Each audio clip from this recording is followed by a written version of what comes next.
business owners. So most people live an entire life of reaction to distraction versus an entire life of intentional creation. One thing that's so cool about you guys, I was sitting with you today. I commented this to you guys. You guys have intentionally created a friendship, and then you've intentionally gone out and started creating economy, creating businesses. Like this idea, let's chase it, make it happen, right? Yeah. And that idea led to things and led to creation. It's a very creative mode. In fact, again, going back to the Good Book, and I'm an amateur in the Good Book, it's just a good point. Very first line of the Old Testament. I'm talking very first line. It doesn't, even if people don't know the Good Book, they'll know this. In the beginning, what? God did what? He freaking created. Right. Like the very first identity you learn about whoever this is, this being, Right. is he's a creator. Yeah. And that we get to co-create in our lives. We're creators in our life. Like you get to create. And so most people live a life of reaction to distraction.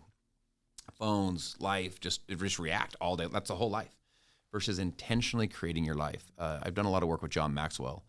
And he tells a story when he went to a basketball game with Pat Summitt. I don't know if you guys remember Pat Summitt. She was the all-time winningest. Short. Right. She was was she Tennessee Volunteers for 20 years, 30 years she was or something. All-time winningest. I think she was all-time winningest college basketball coach, male or female. Yeah. This woman won 6 national championships. She's no joke. Yeah. So he goes to the game. She invites him into the locker room at halftime. So he goes into the locker room. Her players go into the locker room, and then all the coaches go into a side room. Right. So all the players are sitting there like this, and John's in there just because he got invited in, and she's not in the room. Now here's the all-time winningest coach, 6 national championships. This woman's got a lot to say.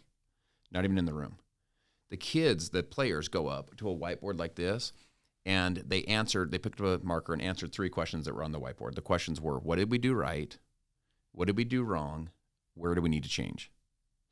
The coaches walk in. Pat Summitt walks in. I mean, you can imagine this lady could lecture for days on what to do. Sure. Right. She walks in, looks at the whiteboard, makes 1 or 2 comments. They do the whole all right, put your hands in the middle and 1, 2, 3. 1, 2, 3, team cheer. Yeah. They walk out. Right. And John's like, what the heck was that? She didn't even say anything. They go to where's they go the to dinner after. speech? That's right. Yeah. We go to dinner after to a steak dinner, and they're sitting there, and he goes, "You got to tell me about the halftime thing. What was that? What was that? You didn't even say anything." And she goes, "When I was a young coach, I was an assumptive leader. I just assumed everyone got it." And she said, "I realized what I had to do is stop assuming and just ask them, what are you seeing? What are you experiencing?" And she said, when I stopped assuming, she said, in order to lead your people, you first have to find your people. You have to stop assuming they get it. Stop assuming that, that they are where they are. So here's what I'd share with you. This whole thing about your life. You stop assuming your identity because you'll always be consistent with your identity. You'll never outperform the way you see yourself. If you see yourself as a winner, you guys, it's interesting. You guys see yourselves as winners. That's why if you start a new business, you're not like, freak, I hope this goes well, dude. It's like, no, we're going to freaking go crush this thing. Right. Now, it may take us more time. It may take us longer than we thought. We have to wake up early. That's what winners think. Like, I'm going to freaking go We're crush this. long-term thinkers. If you go play for the Los Angeles Lakers, they expect to win.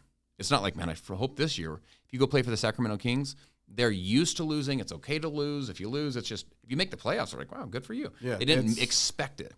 So people will never outperform the way they see themselves. That's why people are so consistent. Liars tend to lie. Cheaters tend to cheat. Stealers tend to steal. Winners tend to win.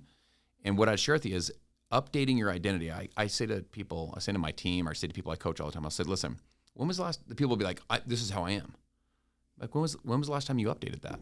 Like, when was the last time you updated your identity? Because I tell people, you're not who you are who you were born to become. You are your potential. So don't get lost in the words here. Think of this. When you were 17, you were who you were, but you weren't who you were. You were who you are now, and you aren't who you are now. You're who you were born to become. You're chasing this version of that growth into that full potential. So I tell people, create your future with your future, not your past. Create your future with your future vision of what you could do, who you could become with that identity that person would have versus the identity of the past. Right. And man, when you start getting more like, what am I doing right? What am I doing wrong? Where do I need to improve? What's the action item behind improving? That's right. Yeah. Then also you start updating, who do I have to become that person?